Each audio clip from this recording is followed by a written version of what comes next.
جیسے سر میں گزارش کر رہا تھا کہ اوور دا ایئر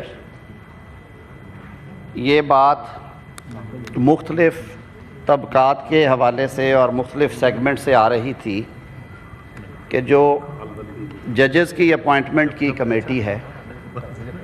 اس کا قادر پہ ذرا دو آرڈر ان دا ہاؤس کہ اعلیٰ عدلیہ میں ججز کے تقرری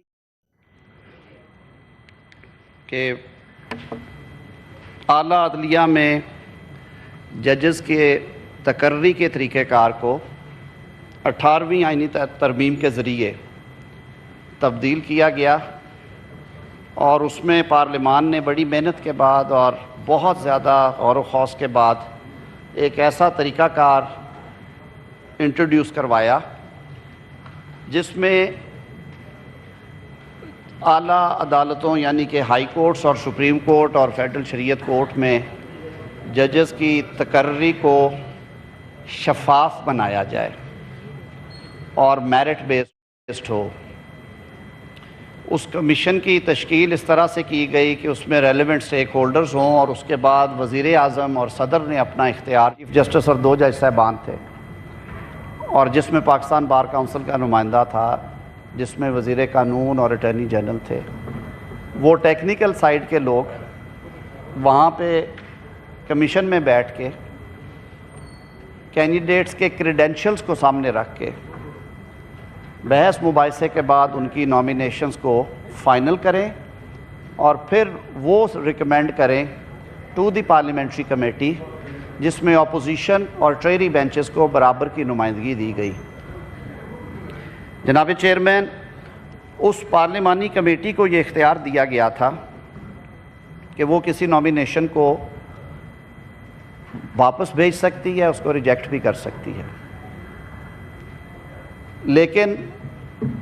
اسی دوران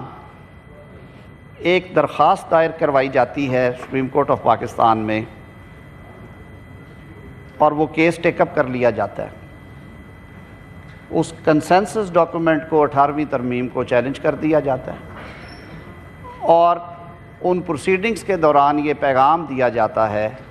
کہ آپ اگر اس نظام میں بیلنس جو ہے وہ اس ساتھ والی عمارت کو نہیں دیں گے تو یہ ترامیم سٹرائک ڈاؤن ہو جائیں گی۔ میں سمجھتا ہوں کہ پارلیمان کی بالادستی اور پارلیمان کی آزادی پہ یہ ایک طرح سے یہ کھلی عدم اعتماد بھی تھا، کھلا عدم اعتماد بھی تھا اور یہ کسی حملے سے کم نہیں تھا۔ ان موروثی حالات کو سامنے رکھتے ہوئے عجلت میں 19ویں ترمیم کی گئی اور اس 19ویں ترمیم میں اس کمپوزیشن کو چینج کر دیا گیا اور اس چینج کمپوزیشن میں جو کمیشن کا حجم تھا اس کا جھکاؤ ایک ادارے کی طرف یعنی کہ اعلیٰ عدالت کی طرف کر دیا گیا اور جو پارلیمانی کمیٹی ہے اس کے اختیارات میں بھی تبدیلی کر دی گئی۔ ہم نے 2010 سے آنورڈ ان 14 سالوں میں دیکھا کہ اپوائنٹمنٹ آف سپیریئر کورٹ ججز پہ پاکستان بھر کی بار باڈیز، ایون پارلیمان اور دیگر تنظیموں نے اس پہ تنقید کی اور بارہا یہ مطالبہ کیا گیا کہ آپ اس کو ریوزٹ کریں اور جو اصل روح تھی 18ویں ترمیم کی اگر وہ نہیں ہے تو اس کے قریب تر کیا جائے۔ اس بابت پاکستان بار کونسل نے اپنی کئی ریزولوشنز میں بھی اس بات کا اعادہ کیا۔ سپریم کورٹ بار ایسوسی ایشن کی طرف سے بھی یہ کہا گیا، مطالبہ کیا گیا، حتیٰ کہ بعض جگہوں پہ یہاں تک کہا گیا کہ اس سسٹم سے زیادہ بہتر سسٹم ورک کر رہا تھا جب ججز کی تقرری صدر مملکت، وزیر اعظم اور چیف جسٹس کی ایڈوائس پہ یا ان کی کنسلٹیشن سے کرتے تھے۔ تو اس بیک گراؤنڈ کو سامنے رکھتے ہوئے تجویز کیا گیا کہ آئین کے آرٹیکل 175A میں مناسب ترامیم کی جائیں، اور یہ جو پچھلے 6 سے 8 ہفتوں میں مختلف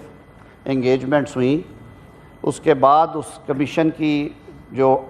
شکل بنی ہے جو آج اس بل کی صورت میں آپ کے سامنے رکھی جائے گی، اس کے مطابق جو جوڈیشل کمیشن آف پاکستان ہے وہ چیف جسٹس آف پاکستان کی سربراہی میں 4 سینئر موسٹ ججز پہ مشتمل ہونے کے ساتھ ساتھ اس میں 4 پارلیمنٹری ممبرز جائیں گے، 2 اس ایوان سے، 1 nominated by leader of opposition, دوسرے nominated by leader of house, اور قومی اسمبلی میں بھی اسی طرح